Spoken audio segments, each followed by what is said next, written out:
Never get tired of listening to that, Ted? That iconic theme tune that you had every time you came into the ring. Oh my gosh. How many times?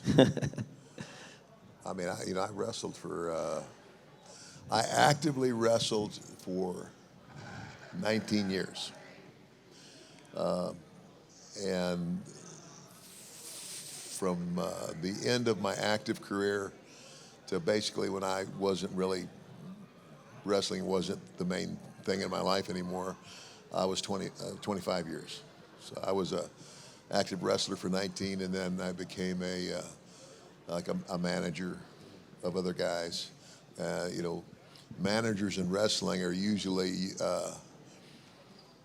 they put a manager with a guy who's a good wrestler, but he's not too good on the mic. So he needs a mouthpiece, and so that's what the manager usually is in pro wrestling. And I became the mouthpiece. I mean, my experience of watching you was over here in the UK, we got Sky. Sky was introduced, Sky Television. And I don't know if any of you can remember, you couldn't get wrestling on terrestrial telly. You had your Sky box. You could only go on Sky to watch, I think it was Sky Sports who did it, or one of the channels. You watched WrestleMania and you watched the Royal Rumble and all of that. And for me, that period was, I don't know if you agree, was probably the best period of wrestling for me, when we had the most, we've got Rock, we've got all these characters now, Stone Cold that came after, but your era with yourself, I mean, what we had, Macho Man, we had Hacksaw Jim Duggan, we had Ultimate Warrior, there he is in the front row, you know. It was an iconic period, wasn't it, for wrestling? It really was. Okay, is this not up? Okay.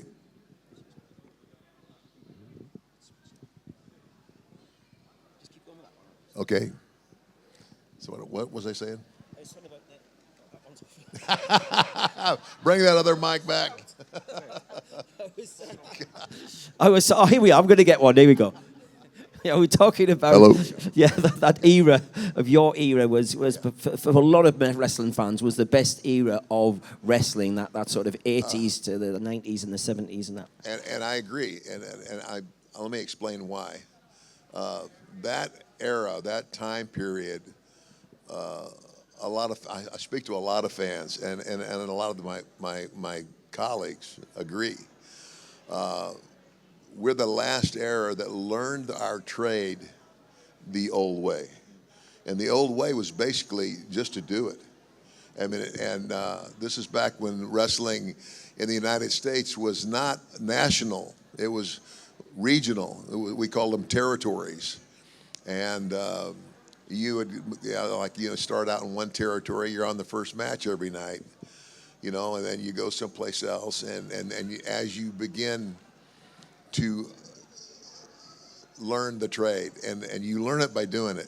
The WWE's got a wonderful training facility down in Orlando, Florida. I've been down there. I've talked to a lot of guys. I've helped a lot of guys. But the best way you learn this is to do it in front of a live crowd, because every crowd you wrestle in front of is not going to respond the same way. And if you do something in one night with a guy and you get a great response, great. Well, you might do the same thing with him in another town on another show, and you don't get the response that you expected. Well, if you don't get the response that you expected, then you got to learn how to shift gears and do something else to get the response that you're looking for. And that's the real art of pro wrestling is improv. It's learning how to do it on the fly. Most of the time, the only thing I ever knew for certain is exactly how it was going to end, because it's like watching a soap opera.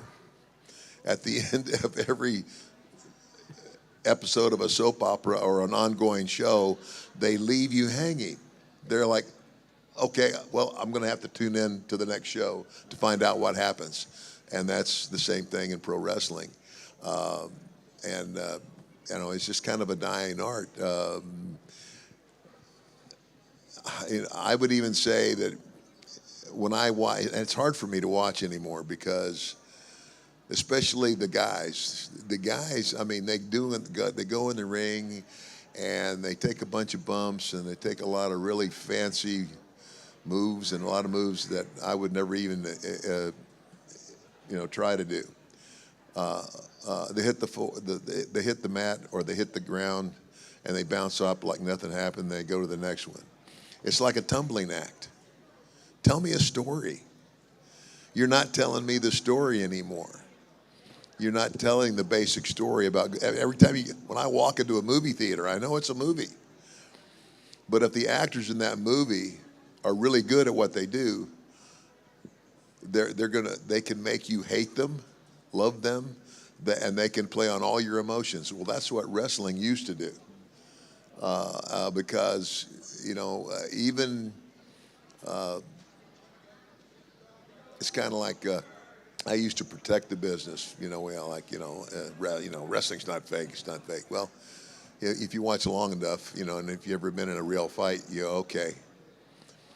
I saw that guy grab him by the hair of the head and run him all the way across the ring into the turnbuckle. Well, if you were in a real fight, you think you could grab somebody by the hair and run him across the street into a light post? No. That's just beyond reason. So you find out that wrestling is show, but you're entertained by it. You're entertained by the story. It's like in any wrestling match. Eventually, you shine the good guy right at the beginning, and then you expose the frustration in the bad guy, and the bad guy getting frustrated because he's being outmaneuvered, and then he does something to cheat and take over. And then the rest of the match is that struggle for the good guy to finally get to that point where he breaks out and he makes that slow comeback and then the crowd explodes. I always loved. I loved wrestling singles most of the time, but when me and Mike Rotunda were a tag team, that was great because that's what we did. Is we would work that match, and traditionally, the bad guys call the shots. They call the match, and we would work that until. We've got that one baby face, we call him, the good guy. We got him, and, he keeps trying to get away. He does something. He crawls. He gets this close to tagging his partner, and you pull him back. And you pull him back again. And then finally, when he makes that really big hot tag, everybody, it explodes, and the other good guy comes in the ring and just cleans house. And then you do whatever the finish is going to do, and that might be that the good guys go over, or that the bad guys do something to stop the big comeback and cheat again, and then it's like, okay, we'll see you next time. When did you realise that the UK and around the world was catching on to this before? Because in the 70s. All we had over here was what was called Sunday Afternoon. It was on ITV. It was Big Daddy. You were familiar with that? Big Daddy and Giant Haystacks, wasn't it? And that's all kids had, like a little programme on a Sunday afternoon on one of our channels. But then, of course, Sky came along and changed all of that. When did you realise that was becoming more global rather than just in your country? Well, I didn't realise it until I came over here, again, the largest crowd that I ever wrestled in front of in my entire life was at Wembley Stadium. 80,000 people. I think that was a SummerSlam, and Mike and I were the tag team champions, and we wrestled the Legion of Doom, Hawk and Animal. And Wembley was, again, to this day, the largest crowd I've ever been in front of, and very extremely responsive. And as far as knowing when that started, I think Vince McMahon is the first guy who came along, and they had all these regional territories, and all of those territories had the guy, the promoter, the guy who was in charge of that. That's his territory. And so when Vince came along and said, look, here's what I'm about to do. I'm about to go national and international. If you want to join me, please feel free to. He says, but just know, if you don't, I'm coming. In other words, I'm going to come into your territory with my show because you can't totally block us out. And there were only a few. I mean, really. I mean, I like Florida was one of the territories that jumped on board, and Georgia was another one that jumped on board. But because all the promoters were pretty much they couldn't see what was they couldn't see what was happening, and I can remember I had a great deal in Japan at the time, and this is like 1987, 86, 87, and I was making good money. My tag team partner in Japan was a guy named Stan Hansen, and good money.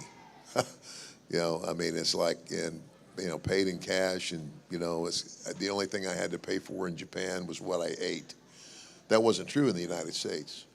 In the United States, you're a wrestler. Yeah, you pay for your meals, you pay for your hotel, you pay for your rental car. The only thing that Vince did pay for was all the airfares.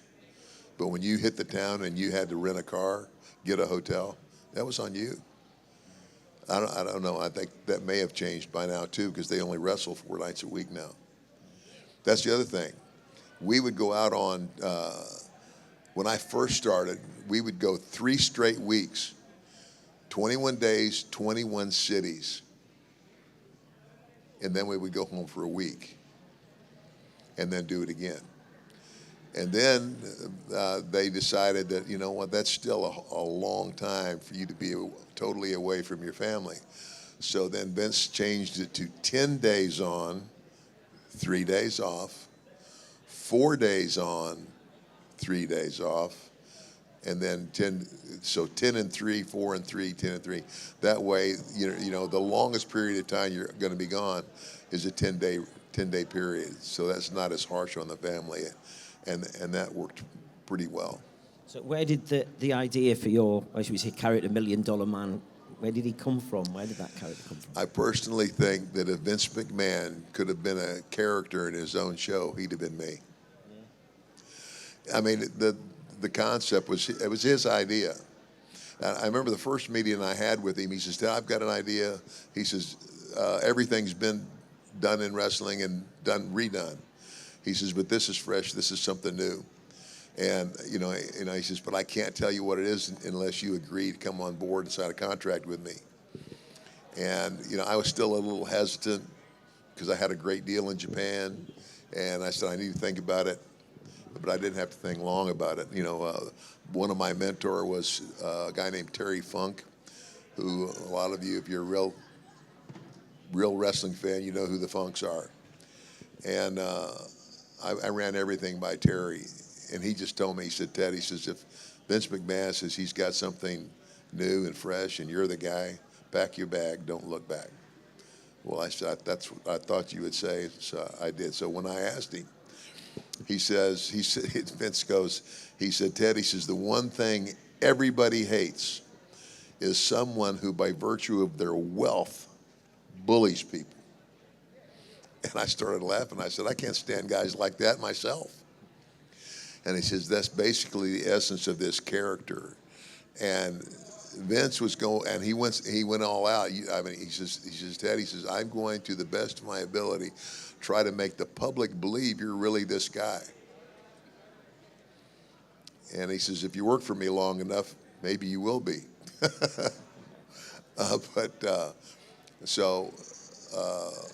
First class airfare,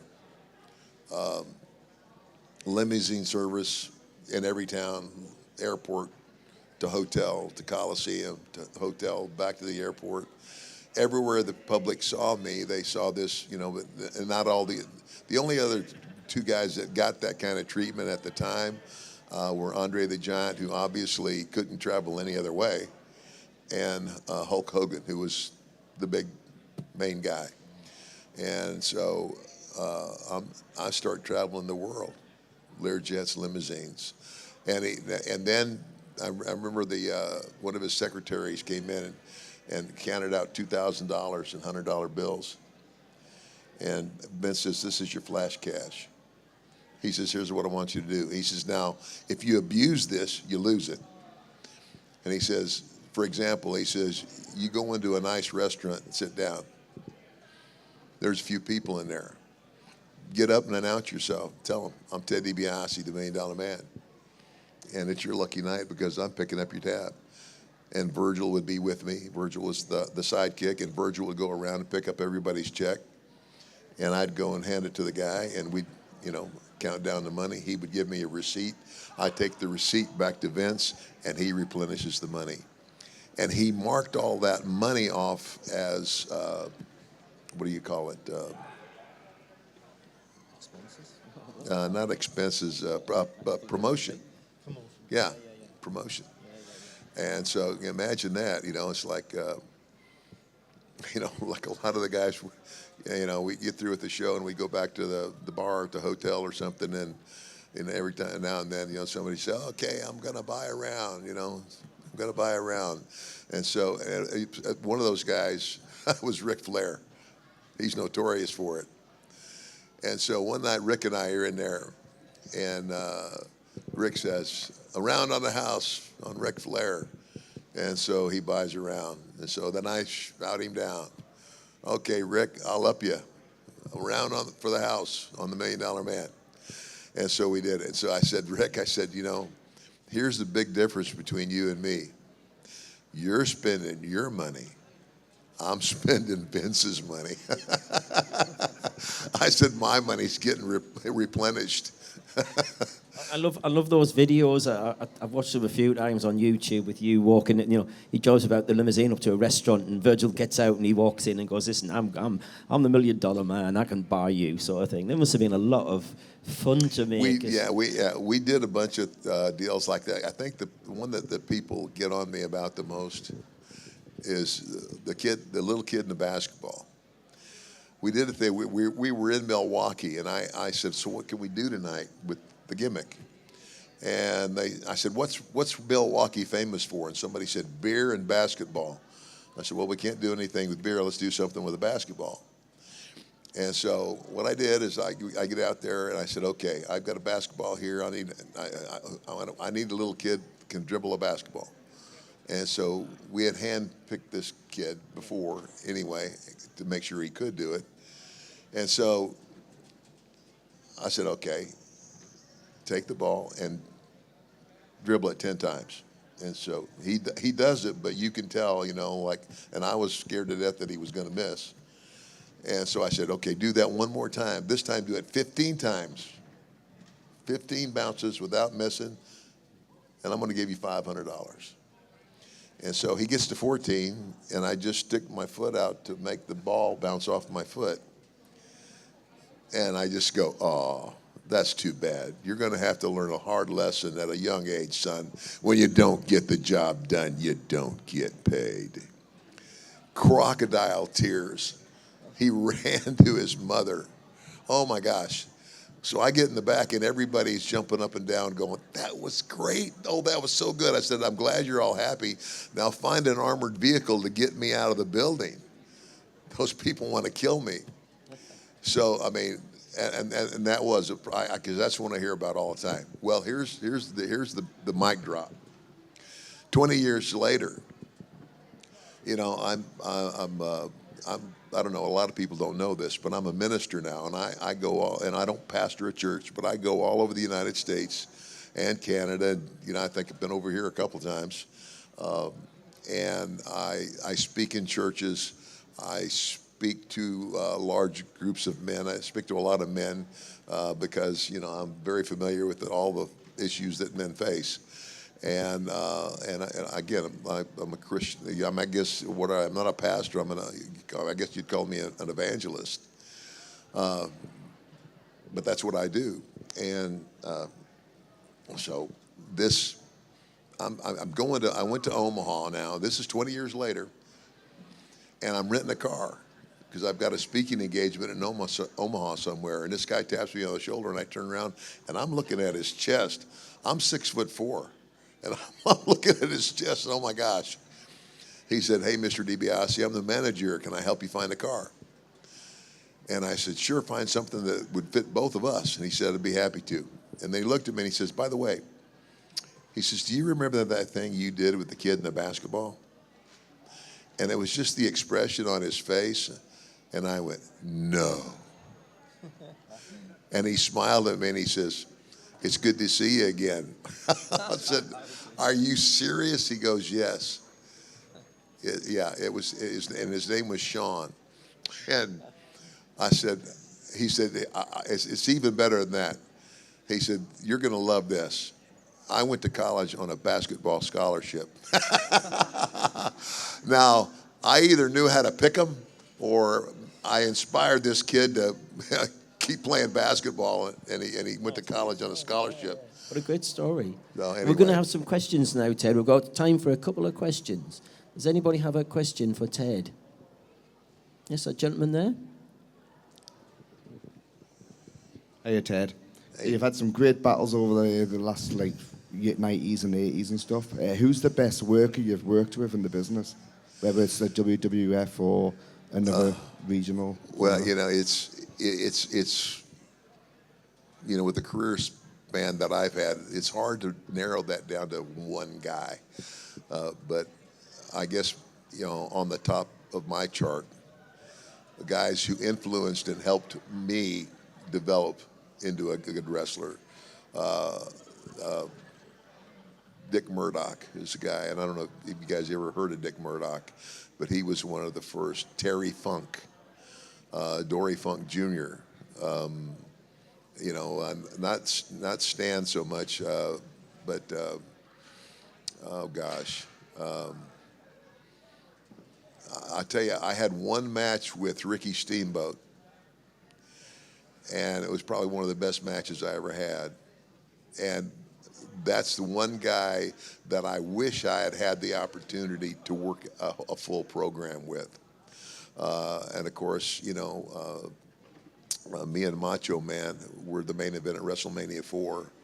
I thought we had a great match, and that's the first time that we had ever touched each other. Yeah, we had never been in the ring together before that night. And I had several matches following that. And of course, then again, Randy, like myself, was also the son of a wrestler. So, and that seems to factor into that a lot. Yeah. Is one more question, anybody? No more questions? I'll just ask myself. You touched on that. I mean, your inspiration's not hard to come by because your family were in wrestling, weren't they? Oh yeah. I mean, I was raised by my a stepfather who married my mother when I was 5 years old. His name was Mike DiBiase. He was the son of Italian immigrants, and he was born and raised in Omaha, Nebraska. Went into the Navy. World War II came along, and while he was in the Navy, in 1946, he won the AAU National Heavyweight Wrestling title. This is amateur wrestling. This is collegiate wrestling. He was a heavyweight collegiate champion in 1946. Then when he got out of the Navy, he went to Nebraska, and he lettered 8 times, 4 years in football and 4 in wrestling. So he was quite an athlete for sure, and he was probably the biggest influence in my life. I don't know. I could talk about him all day. I want to talk about, so many iconic figures in wrestling over the years. Who do you think was the most iconic character in your time, other than yourself? Because you mentioned Andre the Giant there. I've read a lot of stories about him. We saw him in movies and things, but you can't really gauge how big this guy was. But they say he had hands the size of a head, like a forearm, a head, whatever.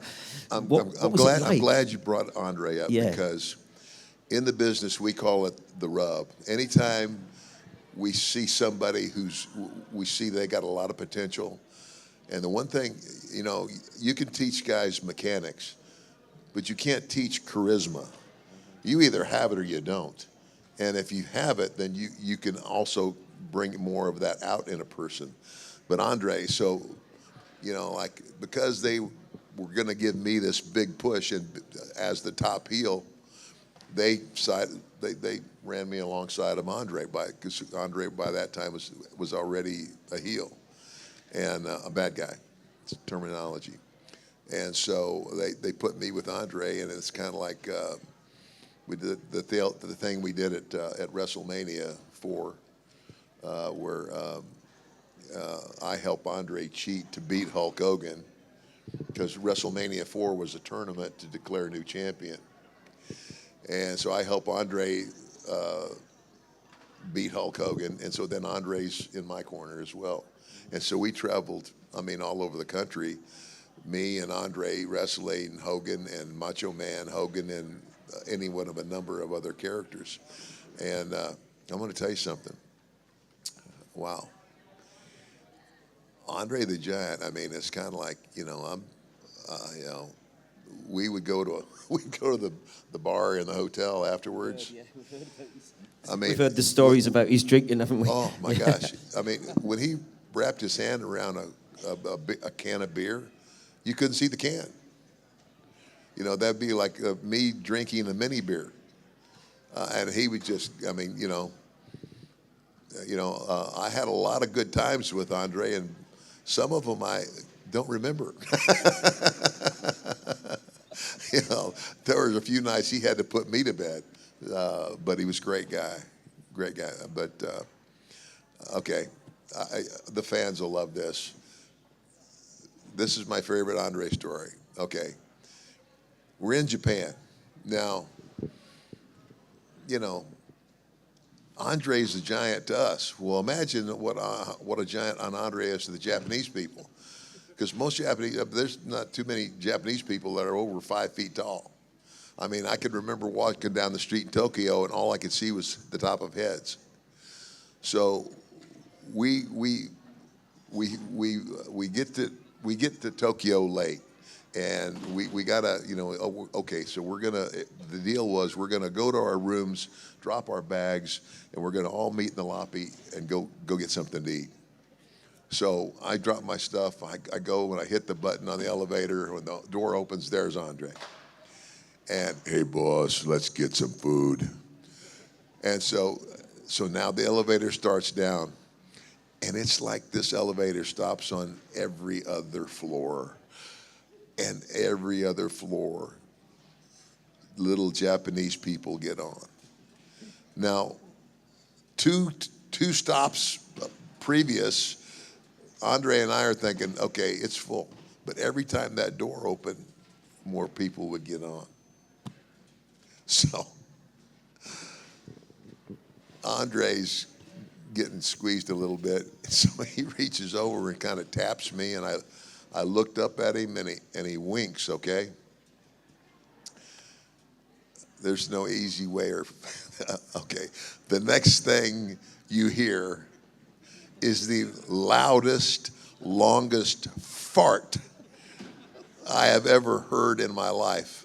I remember thinking, I know he's the giant, but how could any human possibly have that much air in their body? And all I'm thinking about is the poor Japanese guy that's standing directly behind him. So, but I'll tell you this, the next time that elevator door opened, it was like the Exodus. They were falling over each other to get out. And so as the door closes, all you can hear is it's just me and Andre now, and and as the door closes, all you can hear is oh, oh, oh, oh. He looks at me and he goes, I guess they won't crowd the big man anymore, will they? That's my favorite Andre that is a story. brilliant story to end on, isn't it? That's the joy of doing this job, coming out with stories like that, Ted. It's been an honour and a privilege to meet him, isn't it, ladies and gentlemen? Yeah. We could listen to stories like that all day, to be fair, couldn't we? Ladies and gentlemen, Mr. Ted DiBiase, thank you, and safe journey home. Hey, and remember, everybody's got a price for the $1 Million Man.